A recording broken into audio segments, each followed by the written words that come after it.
C'est dur d'avoir 20 ans en 2020. Oui. C'est dur. C'est dur d'avoir 20 ans en 2020. Voilà la phrase qui nous a été sortie lors de l'allocution présidentielle qui nous a annoncé le deuxième confinement. C'est une phrase qui a été reprise sur le thème de l'humour sur beaucoup de réseaux sociaux, notamment sur Twitter. On a eu droit à une bonne fournée de blagues comme on peut s'attendre sur ce réseau. Et tant mieux parce qu'on en a besoin avec toute la négativité qui nous entoure en ce moment. Mais aujourd'hui j'aimerais bien me concentrer un peu sur la question du coup de la difficulté d'avoir 20 ans en 2020.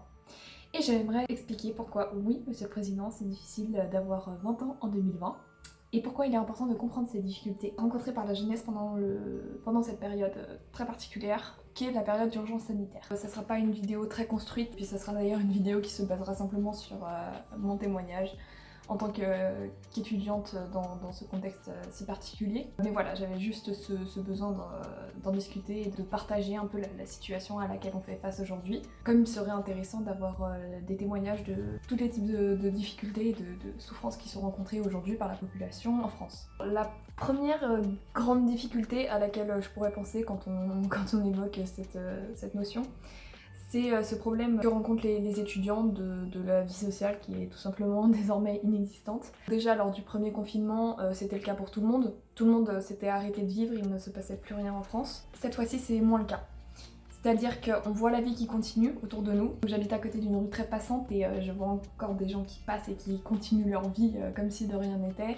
J'ai de nombreux témoignages de personnes, des lycéens, des parents qui voilà, continuent une vie relativement normale avec quelques contacts sociaux et quand même des choses qui se passent quoi. Pour nous les étudiants, c'est beaucoup moins le cas. C'est-à-dire qu'on n'a plus de contacts sociaux du tout dans le contexte des cours. Tous les cours sont dispensés en ligne, donc ça c'est une difficulté à laquelle on va revenir. Et on ne peut plus voir nos amis, on ne peut plus côtoyer les personnes qui sont dans les mêmes conditions d'études que nous. Certains sont même coupés de leur famille et se retrouvent confinés seuls dans des appartements qui ont la superficie qu'on peut imaginer pour un appartement étudiant. Et ça rajoute d'autant plus de difficultés à la situation qu'ils vivent. Aujourd'hui c'est quelque chose qui a été admis, on nous a privés de cours en présentiel. 99% des étudiants qui n'ont plus accès à l'université en présentiel, qui n'ont plus accès à l'enseignement en présentiel. On se retrouve donc en enseignement par visioconférence, et même si c'est une excellente roue de secours, parce que bon, on peut quand même suivre des cours sans encourir aucun risque, c'est quand même une méthode d'enseignement qui est très très compliquée à suivre.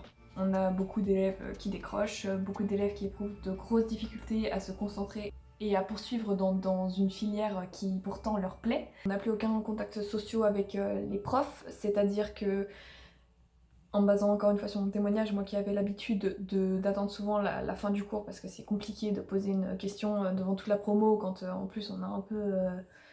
quand on se demande si la pertinence de la question est vraiment avérée, et bah c'est compliqué parce que du coup le cours s'enchaîne, les étudiants écoutent et sont encore plus passifs que ce qu'on pouvait rencontrer en classe, d'autant plus que on n'a pas la caméra pour la plupart des cours, on n'a pas les micros activés, ce qui nous donne encore plus de possibilités de divaguer et d'aller voir ailleurs. C'est quelque chose qui peut nous mener au final à un échec scolaire. Et c'est quelque chose qui est compliqué à vivre parce que c'est très difficile de rester toute une journée, 8 heures d'affilée devant une visioconférence pour les journées les plus longues, où il faut garder une attention particulière à un écran d'ordinateur avec quelqu'un en face qui déblatère son cours et dont on est censé relever les points importants et comprendre tout simplement de quoi ça relève. Voilà, donc ça c'est une difficulté qui est vraiment avérée pour la plupart des étudiants. Donc oui, c'est dur de rester enfermé d'octobre à février, puisque c'est la date la plus optimiste de sortie de cette situation qu'on puisse envisager. C'est dur de passer toute cette longue période sans enseignement en présentiel et sans possibilité d'être en lien avec des personnes qui ont les mêmes difficultés que nous en fait. Même si on s'est arrangé entre nous pour avoir des réseaux de communication, ça reste compliqué. Ça reste compliqué d'entrer en lien avec les gens, de créer des liens sociaux à un moment où normalement ça devrait être un véritable renouveau dans la création de liens sociaux. On a l'impression de passer à côté de certaines expériences de jeunesse et ça c'est aussi dur à vivre parce que on a 18, 19, 20 ans. On sort du lycée, on était quand même très encadré. On est censé arriver dans une certaine liberté en fait. Et voilà, c'est quelque chose qu'on ne peut pas vivre aujourd'hui, puisqu'on se retrouve enfermé dans un 9 mètres carrés pour les moins chanceux d'entre nous, seuls, encore une fois, les moins chanceux d'entre nous. Et on passe à côté d'un certain nombre d'expériences de jeunesse dont on nous a parlé depuis qu'on est né, et dont on nous a dit que c'était, entre guillemets, les meilleures années de notre vie, qu'on était censé en profiter à fond. On est déjà quasiment à la fin du premier semestre de ma première année d'études. Je pense pouvoir dire que je ne connais pas un dixième de ma promo. J'ai pas réussi à créer de lien social vraiment intense avec qui que ce soit. C'est tout juste si je connais le prénom des gens sur Teams. C'est une situation qui est difficile à vivre. À côté de ça, on a donc quand même la vie qui continue. On a 18 ans, on perd une période importante de notre vie, d'accord, ça, voilà, c'est dit. Mais à côté de ça, on a aussi notre famille qui continue à vieillir. On a des événements qui continuent de se produire. Moi qui ai encore la chance d'avoir mes grands-parents, quand on voit que nos grands-parents sont forcés de rester enfermés pendant eux aussi un moment où ils auraient dû profiter, en fait, tout simplement, où on les prive de voir leur famille, les repas de Noël où on est culpabilisé à mort parce qu'on nous dit, si on refile le virus à des personnes âgées, qu'est-ce qui se passe si on refile le virus à nos grands-parents? C'est une culpabilisation folle, et du coup c'est d'autant plus compliqué de profiter de ces moments qui auraient dû être un moment de retrouvailles et de bonheur.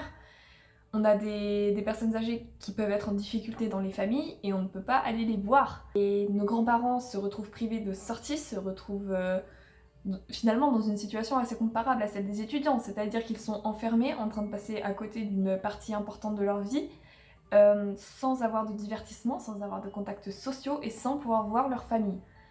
Et voilà, ça c'est d'autant plus compliqué à voir, donc d'un côté comme de l'autre. Alors on a aussi des grands sujets qui sont éclipsés de l'actualité, mais qui quand même restent un peu en retrait, prêts à nous sauter dessus. 2021 on t'attend. Et ça c'est d'autant plus anxiogène, c'est-à-dire que on a commencé l'année avec la réforme des retraites, avec des tensions sociales qui commençaient à être vraiment exacerbée, mais comme on en a rarement vu. On a la question du dérèglement climatique, qui est totalement éclipsée de l'actualité depuis maintenant presque un an, parce que ça va faire un an que le corona est vraiment devenu un problème d'importance première. Ce sont des thèmes qui sont éclipsés pour le moment, mais qui vont revenir d'un revers dans la face d'un seul coup. Et ça, c'est d'autant plus anxiogène quand on y pense. Enfin, on se focalise sur une crise à court terme, mais à long terme, il y en a des dizaines d'autres qui nous attendent. Et donc ça concerne l'ensemble de la population, bien sûr, mais c'est une atmosphère terriblement anxiogène. C'est une période qui est très compliquée, notamment pour les étudiants, mais bon, même si c'est difficile à admettre, le confinement, notamment, c'est quelque chose qui aura été nécessaire, puisqu'il y a quand même des gens qui meurent dehors actuellement. Dans une situation d'urgence dans laquelle on est, on peut comprendre qu'il n'y ait pas de solution plus adaptée, plus perfectionnée qui ait pu être mise en place. Donc c'est pour ça qu'entre guillemets, pour ma part, j'accepte mon sort et je reste dans mon appartement sans sortir, en suivant mes cours en visioconférence et en essayant de pas trop me plaindre.